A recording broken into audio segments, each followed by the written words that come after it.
It wasn't a scream. It wasn't hurled at me in the middle of an argument. Not spit through clenched teeth. Not flung in adolescent rage. There was no fight, no raised voices, no drama. The house was still. The hallway smelled faintly of bleach and dust from the work I'd been doing in the basement. I remember the soft hum of the refrigerator down the hall, the muffled sound of Caleb's game from the living room, and then Ethan standing in front of me. 16 years old, hoodie half-zipped, backpack slung carelessly over one shoulder. Said it like he was reading off a list. "You're nobody here. Everything runs because of my mom." Just like that.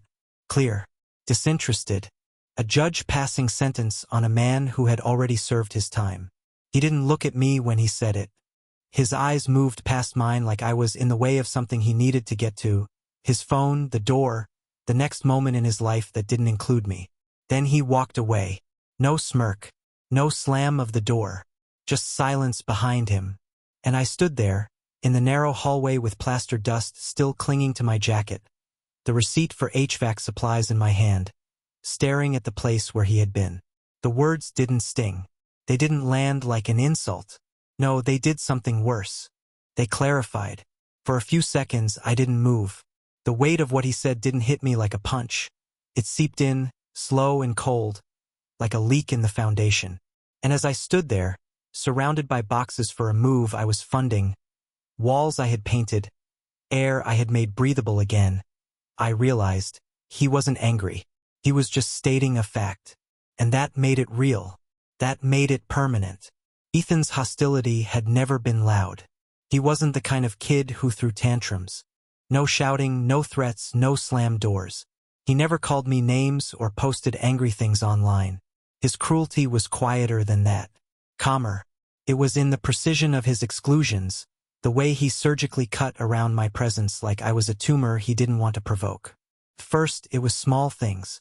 One-syllable answers to questions. Avoiding eye contact at the dinner table. Always walking a step ahead or a step behind me. Never beside. He ignored my instructions but obeyed his mother's word for word, even when they were the same. He laughed at Caleb behind his back. Never in a way loud enough for a scolding, but just sharp enough for Caleb to notice. Then it grew. When guests came over, Ethan made a point of saying I didn't decide anything in the house. He'd smile when he said it. A little joke always directed at someone else. "Oh, ask Mom. He doesn't make the calls." One time I fixed the garbage disposal on a Sunday morning while Laura was out. Ethan came into the kitchen with a cup of cereal, saw the tools on the floor, and asked without irony, "Did Mom say you could mess with that?" No scene. No drama. Just a quiet, systematic erasure. If I set up a new shelf, he'd thank her. If I paid for something, new router, utility bills, his phone upgrade, he'd show her the receipt. Every contribution I made, he redirected. Like my presence had to be translated through her before it counted. I should have pushed back harder. I should have called it what it was. But I didn't. I told myself it would change. That boys his age were naturally distant. That it wasn't personal. That one day he'd look back and see how steady I'd been. How much I had held. But days became years. And one sentence, "You're nobody here," brought all that denial to a halt. Laura saw all of it. That's what made it worse. She wasn't blind. She wasn't distracted or overwhelmed or caught up in work. No, she watched it unfold in real time. She saw how Ethan treated me. She saw the way I disappeared in my own house, the way Caleb started second-guessing me, mimicking Ethan's indifference in small, scared ways. She saw it and did nothing. Worse than nothing. She rationalized it. He's just stressed about school. He's still adjusting. It's just a phase. Her favorite. If we push back too hard, it'll make it worse. So she didn't. She didn't defend me. She didn't step in. And when I tried to talk to her, carefully, gently, like a man defusing a bomb, she gave me the same smile she used with customer service reps. Polite, tired, detached. "This isn't a good time." That's what she said when I told her Caleb was starting to feel sidelined. When I told her I needed backup on basic things, chores, respect, being heard. "This isn't a good time." It became her slogan, her line in the sand. A refusal to escalate, she called it. But to Ethan it was permission. And to me it was betrayal. Let me tell you what I paid for. Rent, groceries, the new house we were preparing to move into, that down payment, my savings, the storage unit holding her old furniture. I set it up, paid it monthly. Her car lease? In my name. School fees, uniforms, medical bills for a kid who reminded me weekly that I wasn't his father. Caleb's therapy because yes, my own son had to sit with a stranger once a week just to make sense of why the adults in the house kept going quiet when he asked too many questions. I did all that. I fixed the basement myself, tore out moldy insulation, rewired the panels, installed a new ventilation fan after a contractor gave us a quote we couldn't afford. I lifted that house with my bare hands, breathed life into it, made it livable. And every step of the way I was erased. Every time I set the table, he thanked her. Every time I offered advice, he waited for her to repeat it. Every decision, every purchase, every repair, it all had to go through her to be legitimate. I wasn't a father. I wasn't even a man. I was a shadow on the wall. The day he said it, we were supposed to be moving. That morning, I woke up early to finish patching a hole in the ceiling. I loaded the moving truck, labeled boxes, made sure the essentials were grouped together, tools, Caleb's things, documents, kitchen gear. I texted Laura about pickup timing. She never replied. When she got home, she walked right past me, looked at the boxes and said, quietly, like she was talking to herself, "They'll figure it out without him." I heard it. So did Ethan. He didn't flinch. Neither did she. And that was it. That was the final line. I didn't say anything. I didn't throw a scene. I didn't fight. I called dispatch. Canceled the unload. Told the driver to turn the truck around. Left the boxes right there, like a shrine to everything I had carried alone. Then I picked up my son, grabbed the paperwork and my tools and walked out. No goodbye. No explanations. Just gone. A week later, she texted. Not to ask where I was. Not to ask how Caleb was doing. Not to ask if we were okay. No. She asked about the penalty fee on the moving truck. Then came the bills. Then a follow-up about utilities. Then, at last, a message that said Ethan didn't understand what was happening. I didn't respond. What was there to explain? I didn't leave in rage. I didn't storm out or throw furniture or shout into the void. I didn't wait for Laura to explain herself. I didn't ask Ethan what he meant, because I already knew. The sentence wasn't spoken in heat. It wasn't emotional.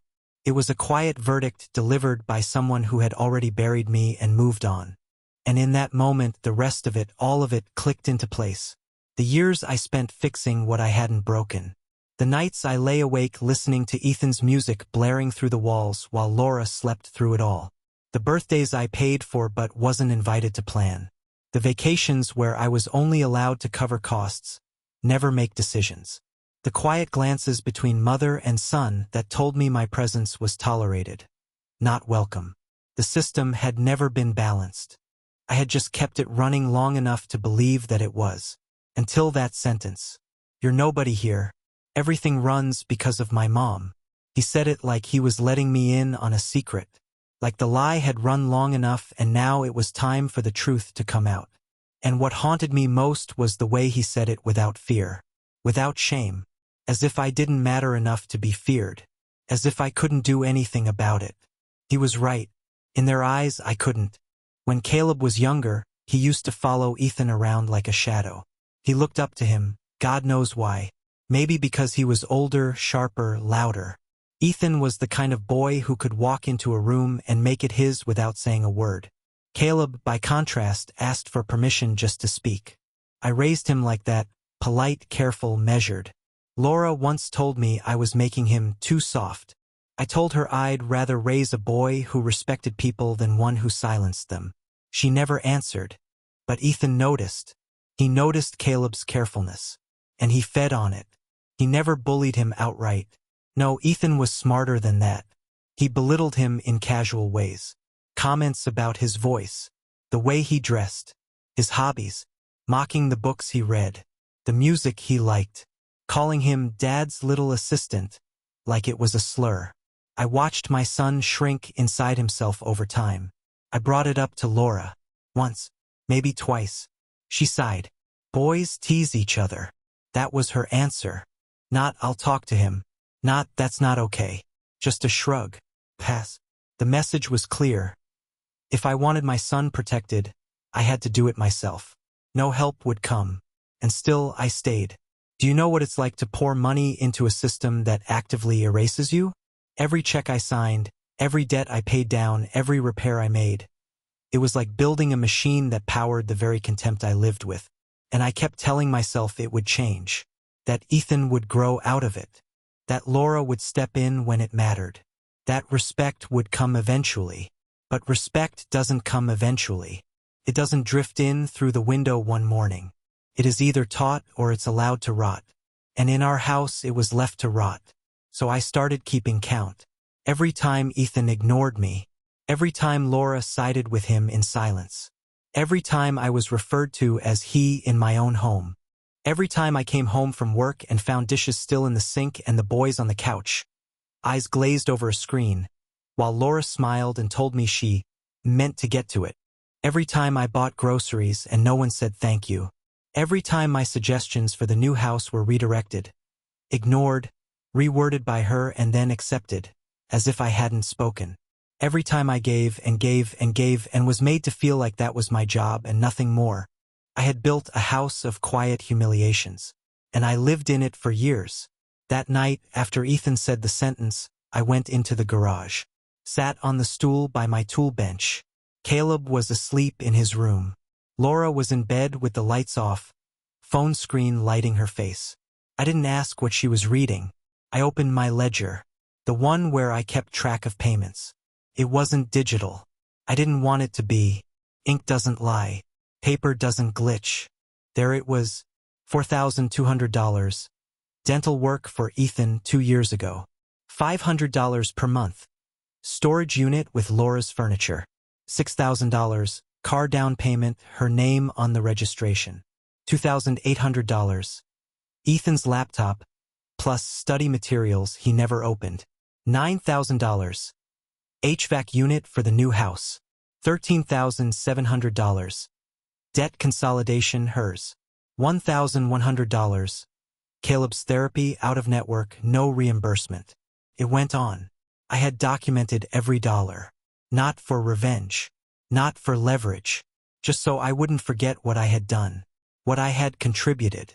Who I had become. I stared at the numbers. I didn't feel anger. Not even sadness. I felt removed. Like I was staring at another man's life. A man who had tried. Who had bled quietly in a house that kept demanding more. And I realized I didn't need to explain myself to anyone. They had already made their judgment. Ethan said it out loud. Laura let him. I was nobody here, so I started planning accordingly. The next morning, I told Caleb to pack the things that mattered. Just the important stuff, I said. He looked at me with that cautious stare he had developed. The kind that said, is it safe to ask? Are we going somewhere? Yeah, I said. Somewhere quiet. He didn't ask more. That told me everything. I waited until the truck pulled up before I made the final decision. The driver climbed out. Nice kid. Maybe 20. He looked at the house like it was just another job. And to him, to me, it was the last time I'd pay someone to move boxes filled with things I no longer belonged to. I let Laura take the lead. She told the boys what to load first.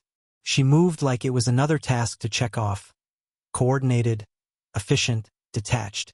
At one point, she walked past me, glanced at the boxes by the entryway, said offhand like a weather report, "They'll figure it out without him." She didn't whisper it, didn't hide it. The boys heard it, and none of them said a word. Not even Caleb. He was standing near the stairwell, watching all of it. That was the moment. Right there. I took her words literally. They'll figure it out without him. So I let them. I stepped outside. Called the driver. "Cancel the unload," I said. "Don't bring the boxes in." "You sure?" "Yeah, I'm sure." He nodded. I walked back inside. Didn't say goodbye. Didn't touch a single box. Just grabbed my son, the file folder with documents, my tools, and left. Laura didn't call that night. Not the next day. A week later, she texted. Not about Caleb. Not about where we were. Not about how we were doing. Her message was short. We got hit with a penalty on the truck. They said someone canceled. Do you know anything about that? That was the first message. Then, utilities haven't been transferred. They're saying it's still under your account. Can you sort that? Then, Ethan is confused. He doesn't understand what's happening. I read the last one 3 times.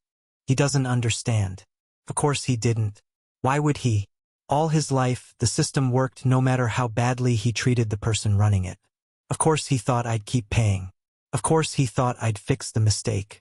Of course he thought I'd return like a broken dog, tail between my legs, ready to serve again. That was the system they'd built together. That was the world they lived in. And I was done with it. The silence stretched. Not just in the days that followed, but in their lives. I felt it. The system was unraveling. I hadn't announced my departure. I didn't issue threats. I simply left. And in leaving, I did the only thing that ever leaves an echo in a family built on quiet transactions. I withdrew. No more payments. No more reminders. No more stepping in to fix what they broke while pretending I wasn't real. They didn't understand it at first. Not really. When you train people to see you as a constant, they mistake you for the floor, something unmovable, ever-present, undeserving of thanks. But when the floor gives out, even the arrogant start to slip. It began with the utilities. Power stayed on for a while because I had paid ahead. Internet too. But when the next cycle came and the autopay didn't kick in, the notices started. Laura forwarded the first few to me, assuming it was a mistake.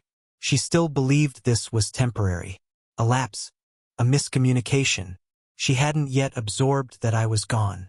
Then came the bank call. Joint account, hers, but I had funded it for months. She messaged. They said the last deposit bounced. You switched banks? I didn't answer. I didn't need to. Her next message came a day later. You didn't just leave, did you? You're not really cutting us off. Even then, she still couldn't say it plainly.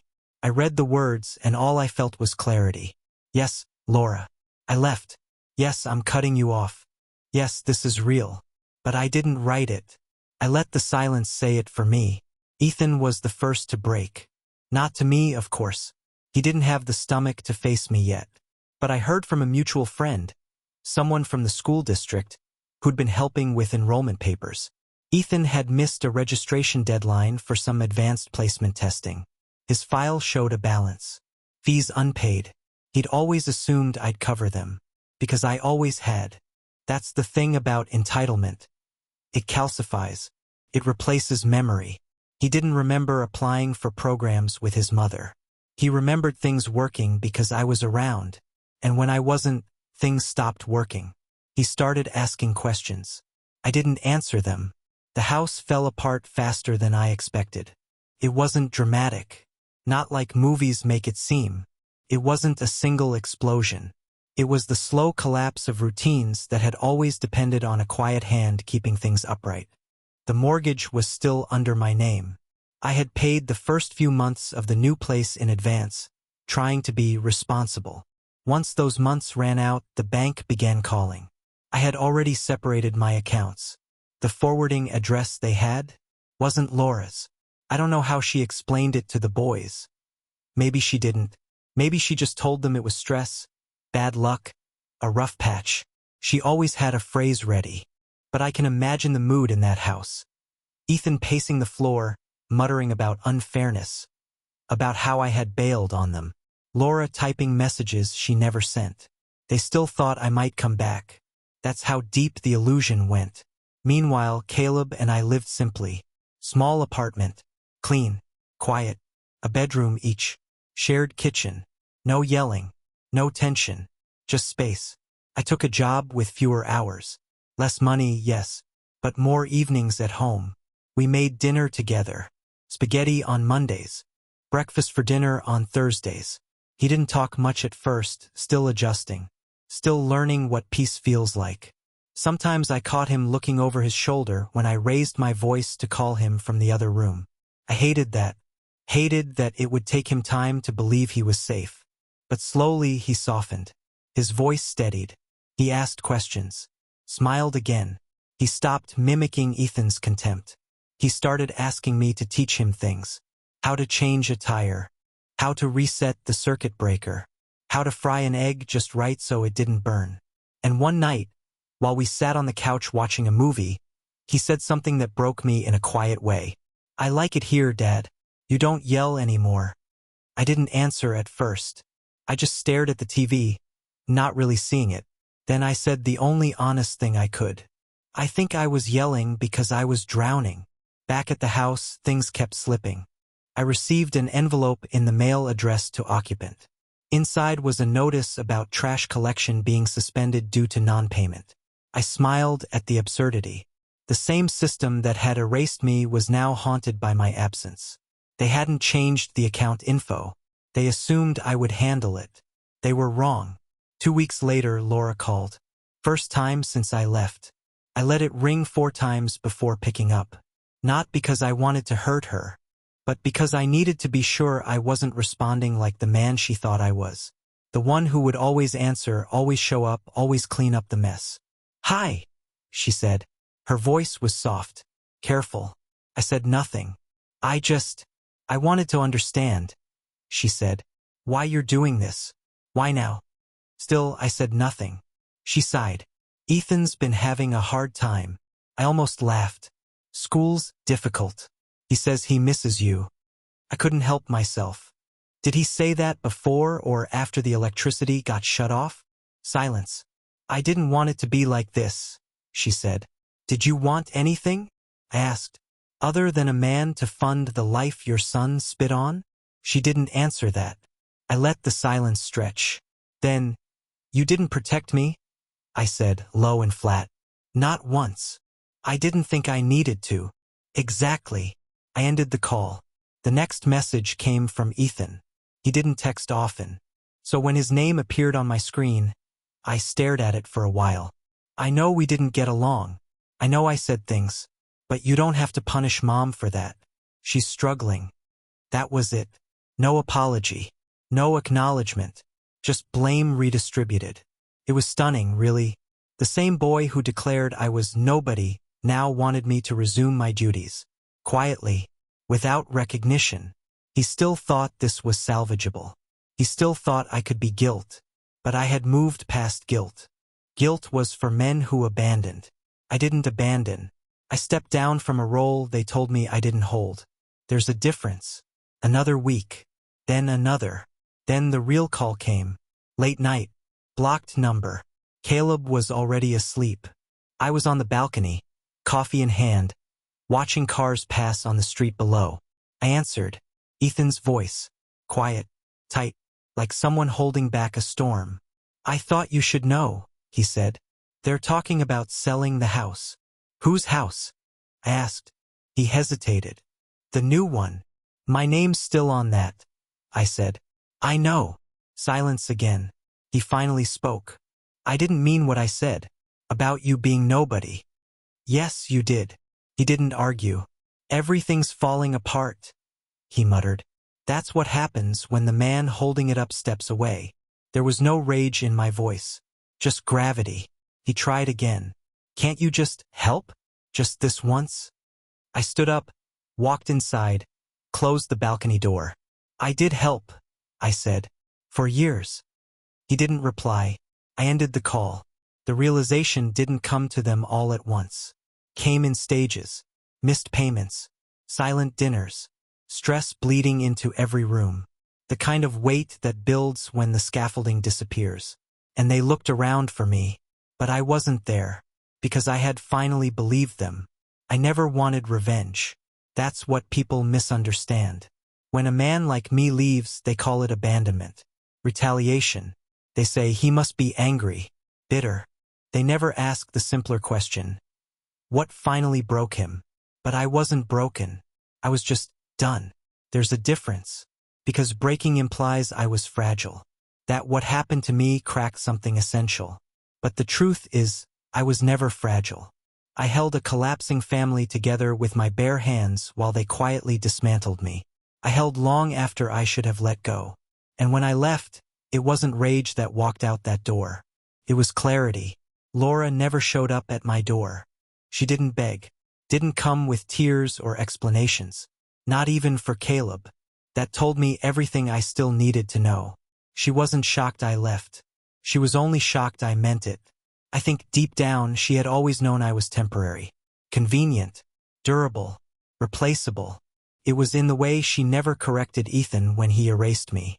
It was in the way she smoothed over every slight, brushed aside every disrespect as just stress or teenagers being teenagers. It was in the way she allowed me to carry them, financially and emotionally, without ever anchoring my presence with value. To her, love meant endurance. To me, love meant respect. And that difference was the quiet death of everything we had. Ethan called one more time. It was mid-November. The apartment was cold, the kind of cold that made every sound sharper. Caleb was at a friend's house. I was alone. I almost didn't answer, but I did. "Hey," he said. The voice was smaller now, thinner. "Hey," I answered. "I got a job." I waited. Just part-time. Hardware store. Stocking shelves. Still, I said nothing. I just wanted you to know. His voice cracked slightly. "Things aren't easy. Mom's been tired a lot. She's trying. But without you." He didn't finish the sentence. I didn't help him. A pause. Then quieter. "I used to think you were just there. Like things happened because you wanted to help. I didn't really get that you were holding it all together." I closed my eyes. He went on. "I think I was cruel." "You were," I said. Silence again. "I don't know if it's too late, but I'm sorry." That word sorry wasn't a rope. It wasn't a lifeline. It was a flicker in the fog. I let it hang in the air for a moment, then said, "You don't owe me anything. You owe yourself better than the way you treated people who carried you." He exhaled, shaky. "I hope you're okay," he said. "I am," I answered. He didn't ask to come see me. He didn't ask if I'd help again. That was the closest we ever came to repair. Caleb grew fast in those months. Not just taller, though he did shoot up 3 inches, but steadier. More grounded. He stopped asking about Ethan. He stopped flinching when I raised my voice, which I did less and less. I wasn't angry anymore.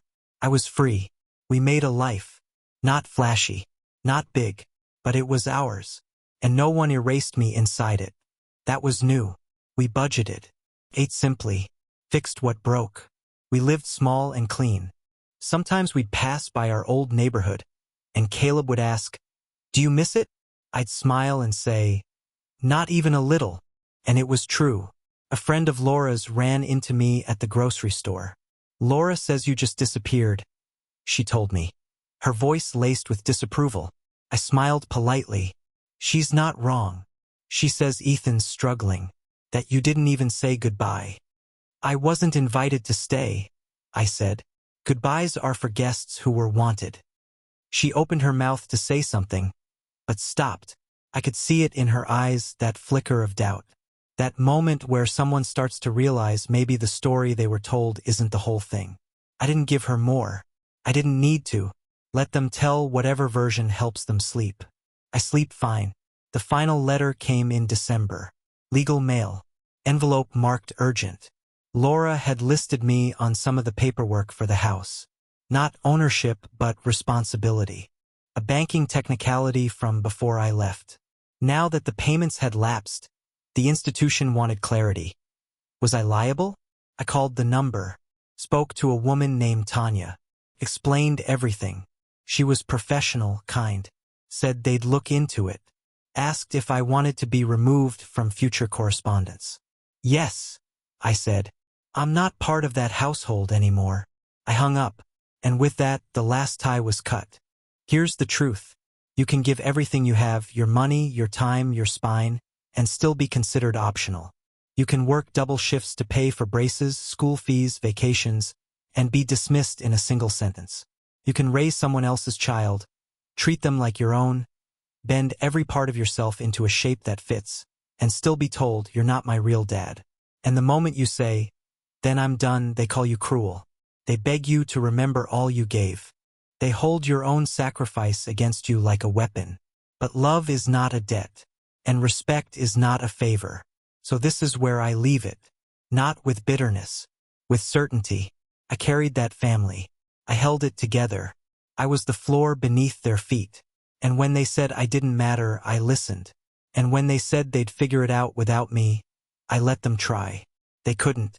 And that's not my failure. It's their lesson. Now I ask you, was I wrong to walk away without a fight? Was I cruel for letting their own words become reality? Or was I just the first man in the house to finally believe them? You tell me, would you have endured it? Or would you have done what I did, and left while you still had something left to save?